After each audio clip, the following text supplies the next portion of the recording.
Me presento, mi nombre es Rocío y en el presente video voy a explicar la organización del Estado-Nación luego del proceso revolucionario que tuvo lugar en la década de 1810 a 1820.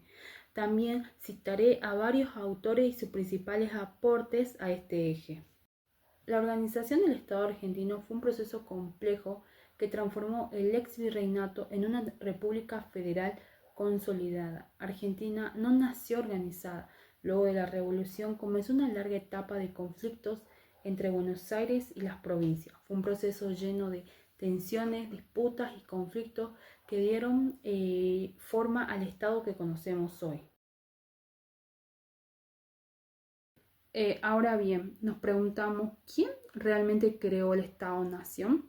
¿Fueron los grandes próceres o también fue la gente común? Gabriel Di Meglio plantea que los sectores populares participaron activamente de la política durante el proceso revolucionario y además también durante las primeras décadas del siglo XIX en el Río de la Plata. Durante mucho tiempo se creyó que la organización del Estado-Nación estuvo en manos de las élites, pero Gabriel Di Meglio sostiene algo distinto. Él nos dice que la plebe no fue pasiva, los sectores populares no fueron simples espectadores, sino actores políticos que influyeron en la construcción del poder y en los conflictos sobre cómo debía organizarse el nuevo Estado tras la revolución. Se movilizaban en las calles, formaban parte de las milicias y apoyaban levantamientos y líderes políticos. También participaban en las disputas de poder.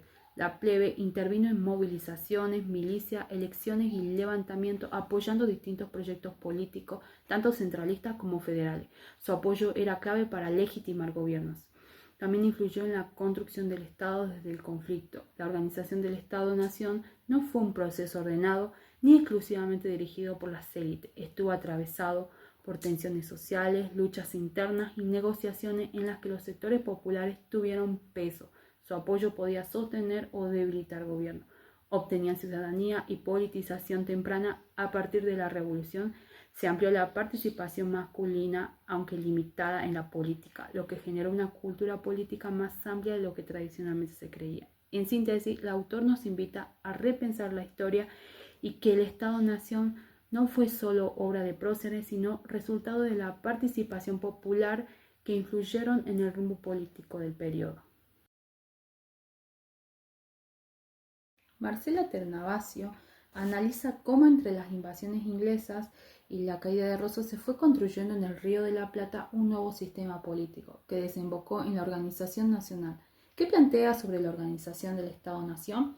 Que no fue un proceso lineal ni inmediato. Luego de la Revolución de Mayo hubo décadas de conflictos, guerras civiles y disputas entre provincias, que en la crisis del orden colonial las invasiones inglesas debilitaron las autoridades españolas y fortalecieron la participación política local. Esto abrió el camino a nuevas formas de poder. En la soberanía y representación, con la caída del rey español surgió la pregunta clave: ¿quién tiene la soberanía? Se pasó de la idea de la soberanía del rey a la soberanía de los pueblos. A su vez hubo conflicto entre centralismo y federalismo. Buenos Aires intentó concentrar el poder, pero las provincias defendieron su autonomía. Esta tensión marcó gran parte del periodo hasta 1852. Por otro lado, el rol de los caudillos y el federalismo, las figuras provinciales consolidaron poderes locales. El gobierno de Juan Manuel de Rosas representó un intento de organizar el territorio bajo una autoridad fuerte, aunque sin una constitución nacional definitiva. La gran pregunta era, ¿quién tenía la soberanía? ¿Buenos Aires, las provincias o un gobierno central fuerte? Durante décadas hubo conflicto entre unitarios y federales. Las provincias defendían su autonomía, mientras Buenos Aires intentaba concentrar el poder. Entonces, ¿qué dice Ternavasio? Que la organización nacional no fue un momento puntual, sino el resultado de décadas de crisis, guerras y debates sobre cómo debió organizarse el poder. El proceso revolucionario solo cambió la política, según Roberto Smith, no, sino que alteró profundamente la estructura económica y eso influyó directamente en la organización del Estado-Nación. ¿Qué plantea el autor sobre la organización del Estado? Plantea una ruptura del sistema colonial. El proceso revolucionario rompió el monopolio comercial español, se abrió el comercio exterior, especialmente con Inglaterra, y esto modificó las bases económicas del poder. También marcó las desigualdades regionales, No todas las regiones se beneficiaron igual. Buenos Aires se fortaleció gracias al puerto y a la aduana. Las economías del interior, como el Alto Perú, se debilitaron. Esto generó tensiones políticas entre provincias. A su vez, el control de la renta aduanera fue clave. Buenos Aires concentró ingresos y eso influyó en las disputas entre unitarios y federales. Por otro lado, las guerras de la independencia y las guerras civiles generaron endeudamiento e inestabilidad económica. El nuevo Estado tuvo dificultades para consolidarse porque no tenía un sistema fiscal sólido. Para Smith, la organización del Estado estuvo condicionada por estos cambios económicos. La consolidación del modelo agroexportador en la segunda mitad del siglo XIX permitió finalmente estabilizar recursos y fortalecer al Estado. El autor muestra que la organización del Estado no puede entenderse solo desde la política.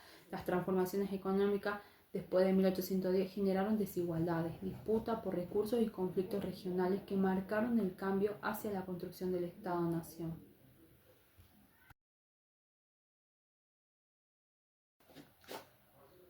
Este autor analiza cómo esa crisis de 1838 a 1840 económica y política impactó en el proceso de organización del Estado en tiempos de Juan Manuel de Rosas.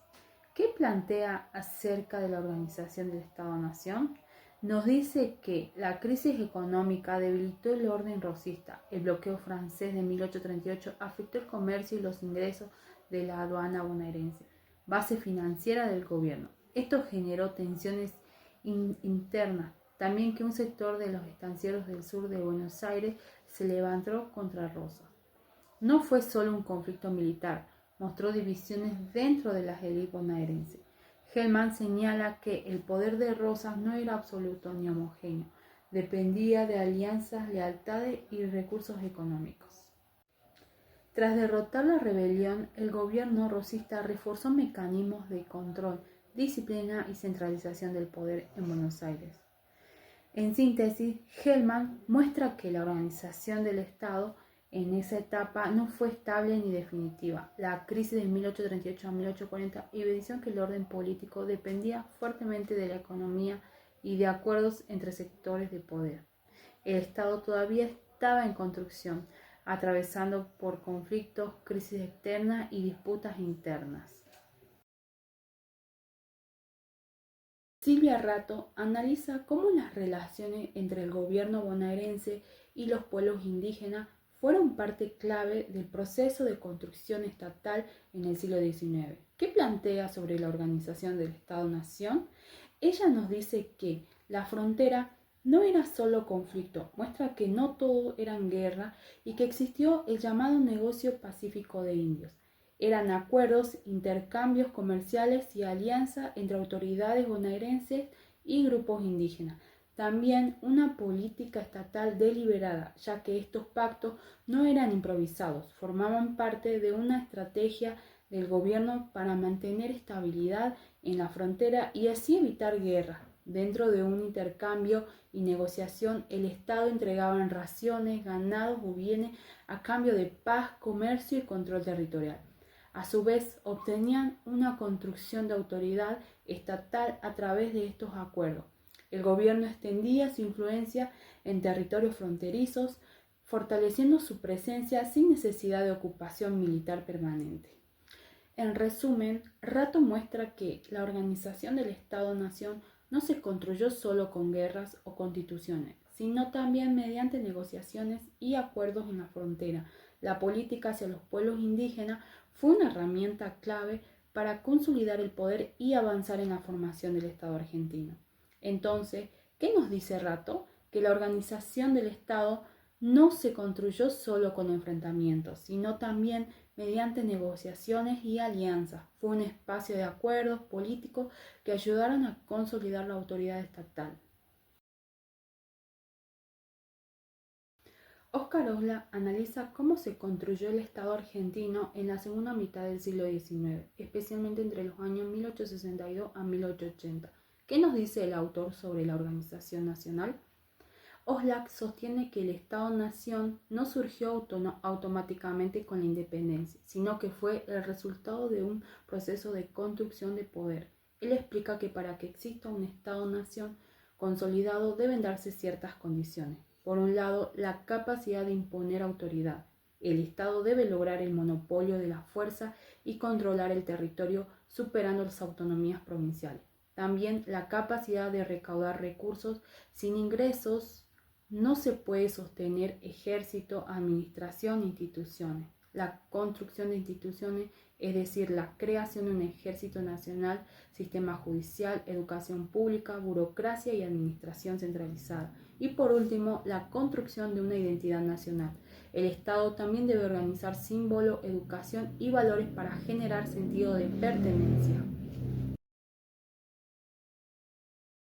Marta Baunaudo analiza cómo las élites políticas y económicas fueron actores centrales en la organización del Estado en la segunda mitad del siglo XIX, hacia 1880. ¿Qué plantea ella sobre la organización del Estado?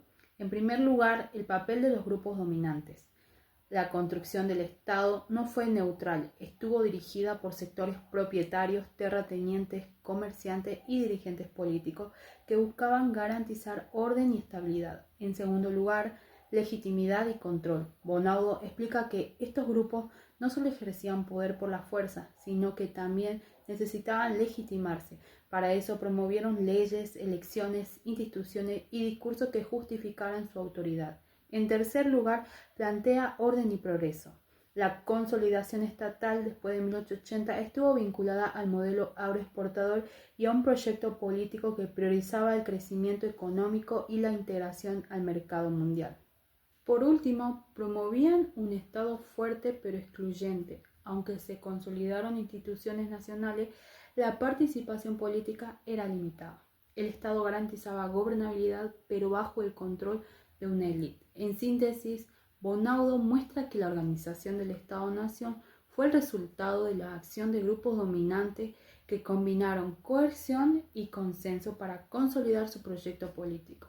El Estado se fortaleció, pero también produjo relaciones de poder y desigualdad. Entonces, ella nos plantea que la organización del Estado-Nación fue un proceso dirigido por sectores dominantes que combinaron control y consenso para consolidar su proyecto de país. Ezequiel Gallo analiza cómo después de 1880 el Estado-Nación dejó de ser un proyecto en disputa y pasó a consolidarse institucionalmente. ¿Qué dice sobre la organización del Estado-Nación? En primer lugar, expone sobre la consolidación del poder central. Después de 1880, el Estado logró controlar el territorio, unificar el ejército y centralizar las autoridades en el gobierno nacional. En segundo lugar, sobre el modelo agroexportador y crecimiento económico, la expansión agrícola ganadera y la integración al mercado mundial fortalecieron las finanzas estatales y permitieron ampliar la burocracia, la educación y la infraestructura. En tercer lugar, plantea orden político conservador. El régimen político estaba dominado por una élite que controlaba elecciones y limitaba la participación, garantizando estabilidad pero restringiendo la democracia. Y por último, plantea la reforma política. La ley Sáenz-Peña en 1912. En este sentido, la ampliación del sufragio masculino, secreto y obligatorio marcó un cambio clave. El Estado ya no solo debía mantener el orden, sino también ampliar sus bases de legitimidad. En síntesis, Gallo muestra que entre 1880 y 1914 el Estado argentino se consolidó como estructura institucional fuerte, con control territorial y recursos económicos, pero debió transformarse políticamente para incorporar nuevas demandas sociales. ¿Qué nos muestra el autor? Que la organización del Estado-Nación no solo implicó consolidar el poder, sino también reformarlo para ganar mayor legitimidad y ampliar la participación política. En síntesis, podemos decir que Argentina no nació organizada. Luego del proceso revolucionario, la organización del Estado-Nación fue un proceso largo, conflictivo y complejo, atravesado por crisis económicas, disputas políticas, negociaciones y reformas. El Estado argentino no emergió de un día para el otro, sino que se construyó paulatinamente.